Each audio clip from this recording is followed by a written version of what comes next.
Hello guys, कैसे आप लोग? उम्मीद करते हैं आप लोग अच्छे होंगे। दोस्तों, एक बार फिर स्वागत है साइज डिप्लोमा पॉइंट नामक यूट्यूब चैनल पे। तो आज बात करने वाला हाइजन वर्ग की अनिश्चितता सिद्धांत का कथन एवं व्याख्या के लिए। तो सबसे पहले बता दें कि आज हम बात करने वाले हैं अप्लाइड केमिस्ट्री के बारे में। जी दोस्तों, आपको अप्लाइड केमिस्ट्री फर्स्ट यानी कि एक ही होती है, इसलिए फर्स्ट नहीं लिखा जाता और यही सबको अनिवार्य होता है। तो हाँ, फर्स्ट ईयर में आपको इसका पेपर अनिवार्यतः देना पड़ेगा। और हाँ, जिस साल लगता है ना, इसमें सबका बैग लगभग लग जाता है। तो सावधानी पूर्वक पढ़िए। तो आज हाइजेनबर्ग के बारे में पढ़ने वाले हैं, अनिश्चितता का सिद्धांत। तो principle of uncertainty of Heisenberg. Heisenberg के अनिश्चितता के सिद्धांत के अनुसार किसी गतिशील अति सूक्ष्म कण की गति तथा स्थिति दोनों का एक साथ यथार्थ निर्धारण निरपेक्ष यथार्थता एब्सोल्यूट एक्यूरेसी के साथ असंभव है। यानी कि किसी भी स्वाभाविक सी बात है, इनके अनिश्चितता के सिद्धांत के अनुसार किसी गतिशील अति सूक्ष्म कण, बहुत सूक्ष्म कण का गति तथा स्थिति उसका दोनों का एक साथ मतलब कि पता करना बहुत ज़्यादा मुश्किल होता है। मतलब एक साथ नहीं हो सकता है। एब्सोल्यूट एक्यूरेसी के साथ यह असंभव है। यदि डेल्टा एक्स स्थिति को परिभाषित करने में अनिश्चितता होती है तथा डेल्टा वाई वेग में अनिश्चितता है, तब अनिश्चितता के सिद्धांत का निम्न प्रकार से वर्णन कर सकते हैं। ये कुछ उनके सूत्र हैं। Delta X into delta Y is greater than equal to H upon 4x। Equation 1, वेग Y equal to M V. इसलिए गतिशील कण के द्रव्यमान m की वेग तथा स्थिति के पद में यह नियम कहता है delta X into delta Y is greater than equal to H upon 4 pi m। Equation number 2, जहाँ पर एच इक्वल टू प्लैंक का स्थिरांक तथा इसका मान 6.626 इंटू 10⁻34 JS मान सकते हैं। हाँ, ये इसका मान कह सकते हैं, यही होता है प्लैंक का स्थिरांक का मान, जो कि आप पहले भी जानते होंगे, इंटर में पढ़ाया जाता है ये सब। इंटर की नॉर्मल चीज़ें हैं। अतः समीकरण सेकेंड दर्शाती है कि किसी कण की सही स्थिति तथा वेग दोनों का जानना असंभव है। यदि कण की स्थिति का ज्ञान सटीक यथार्थता से किया जाता है तो वेग की अनिश्चितता बहुत अधिक होगी। यही स्थिति सही वेग जानने पर होगी।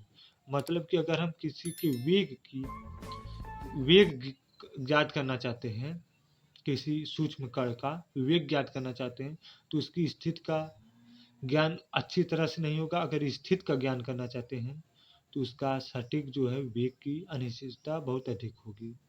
तो हाँ, इस प्रकार बोर का परमाणु प्रतिरूप हाइजेनबर्ग के विरुद्ध है, क्योंकि इन परमाणु प्रतिरूपों में इलेक्ट्रॉन के वेग तथा स्थिति दोनों का ही एक साथ है बिल्कुल ठीक ठीक निर्धारण किया है। स्पष्ट है कि बोर की अवधारणा हाइजेनबर्ग के नियम से तुलना करने पर विफल हो जाती है। अर्थात बोर की धारणा कि इलेक्ट्रॉन निश्चित वेग या ऊर्जा से कक्षा में संचलन करना है, सही नहीं है। अतः इस प्रकार हाइजेनबर्ग के अनिश्चितता सिद्धांत के अनुसार परमाणुओं के अंदर इलेक्ट्रॉनों और बोर के कक्षाओं को कक्षाओं की हमारी अवधारणा को बदलती है। ये हो गया। इसका कहने का मतलब है कि जब वो हाइजेनबर्ग का अनिश्चितता का सिद्धांत चल रहा था, बोर की अवधारणा हाइजेनबर्ग की और मतलब जो अनिश्चितता का सिद्धांत है इसके बिल्कुल विरुद्ध था, क्योंकि इन्होंने वेग और क्या स्थिति दोनों का एक साथ निर्धारण करना संभव बता दिया। तो हाँ, यही है। और इसमें अगर आपको डिप्लोमा में आप पेपर दे रहे हैं तो एक बार बता दें कि ये प्रो टिप्स है, प्रो क्या अल्ट्रा प्रो मैक्स टिप्स है आपके लिए, कि आप पेज ज़्यादा लिखें, क्योंकि छोटे में लिखेंगे तो नहीं नंबर मिलेगा। क्योंकि डिप्लोमा का ये साधारण सत्र पर कोई बताएगा नहीं। आज पेज भरें और एक भी क्वेश्चन छोड़े ना, सारे क्वेश्चन अटेम्प्ट करने, क्या करने, अटेम्प्ट करने हैं। हाँ, तो इसके बाद है अणुकक्षक सिद्धांत, मॉलिक्यूलर ऑर्बिटल थ्योरी। यह माना जाता है कि एक अणु परमाणु का बना होता है। संयोजकता आबंध सिद्धांत के अनुसार जब दो परमाणु परस्पर संयोग करके अणु बनाते हैं तो उसके परमाणु कच्छप अप्रभावित रहते, लेकिन पहले हुंड तथा मुकिलन के ने तथा बाद में जोंग्स तथा कुलसन ना ने नया सिद्धांत प्रतिपादित किया, जिसमें यह माना गया कि अणु की संरचना में नए कक्षक बनते हैं, जिन्हें अणु कक्षक कहते हैं। अतः इस सिद्धांत को अणु कक्षक सिद्धांत कहा जाता है। तो जैसे कि हम ऊपर से बात करते हैं, जब दो परमाणु परस्पर संयोग करके अणु बनाते हैं, तो परमाणु जब बनते हैं तो अणु बनते हैं, तो उनके परमाणु कक्षक अप्रभावित होते हैं।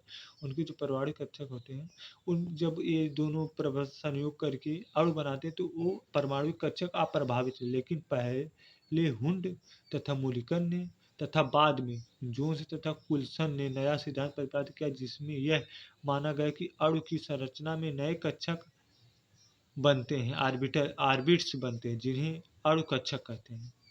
मतलब उसमें क्या था, परमाणु कक्षक, लेकिन इसमें अणु कक्षक बन कहते हैं। अतः इस सिद्धांत का अणु कक्षक सिद्धांत कहा जाता है। ये अणु कक्षक विभिन्न ऊर्जा स्तर के होते हैं तथा अपबाऊ एवं अपवर्जन नियम का पालन करते हैं। ये अणु कक्षक अणु में उपस्थित सभी नाभिकों के प्रभाव में रहते हैं। अणु कक्षक सिग्मा, पाई तथा डेल्टा से प्रदर्शित होते हैं। सहसंयोजी बंध सिद्धांत कई तथ्यों को स्पष्ट नहीं करता, जैसे इलेक्ट्रॉन अणुओं में बंधों का बनना, ऑक्सीजन अणु का अनुचुंबकीय होना, अनुनाद आदि। लेकिन अणु कक्षक सिद्धांत उपरोक्त तीनों तथ्यों का स्पष्ट करता है, इसलिए अणु कक्षक सिद्धांत सहसंयोजी बंध सिद्धांत से श्रेष्ठ होता है। O2 अणु, कुल इलेक्ट्रॉन संख्या 16। O2 ये क्या है, sigma 1s2, sigma star 1s2, sigma 2s2, sigma star 2s2, पाई 2p x2, पाई 2p y power 2, pi star 2p x1, pi star 2p y1 वो रहता है ना। हाँ, बंध कोटि इक्वल टू 1/2 10-6 इक्वल टू 2, 0 में 1 सिग्मा तथा 1 पाई बंध है। अतः अणु अस्थायी तथा अयुग्मित इलेक्ट्रॉनिक की उपस्थिति के कारण अनुचुंबकीय है। तो हाँ, ये आपका आज हो गया। इतना छोटी सी वीडियो बनाते हैं, आगे चल के कमेंट करके बताइए कि आगे भी वीडियो इसकी आती लगी। तो आज की वीडियो में इतना ही, मिलते हैं नेक्स्ट वीडियो में। छोटी सी क्लिप हमने सोचा आज बनाएं। तो आज की वीडियो में इतना ही, मिलते हैं नेक्स्ट वीडियो में। चैनल पर नए तो सब्सक्राइब कर लीजिए। और हाँ, किसी भी बुक के नोट्स के पीडीएफ चाहिए तो टेलीग्राम डिस्क्रिप्शन टेलीग्राम के लिंक दिए गए हैं, टेलीग्राम को ज्वाइन करिए। वहाँ पे आपकी सभी ब्रांच की, सभी जिस ब्रांच के आप पढ़ रहे हैं ना, सभी ब्रांच के बुक और नोट्स मिलने वाले हैं। तो चैनल वहाँ पे जाके टेलीग्राम चैनल ज्वाइन करें। और हाँ, इस चैनल को सब्सक्राइब करके बेल आइकन दबा दें, जिससे डिप्लोमा से रिलेटेड आने वाली वीडियो की नोटिफिकेशन मिलती है आपको सबसे पहले।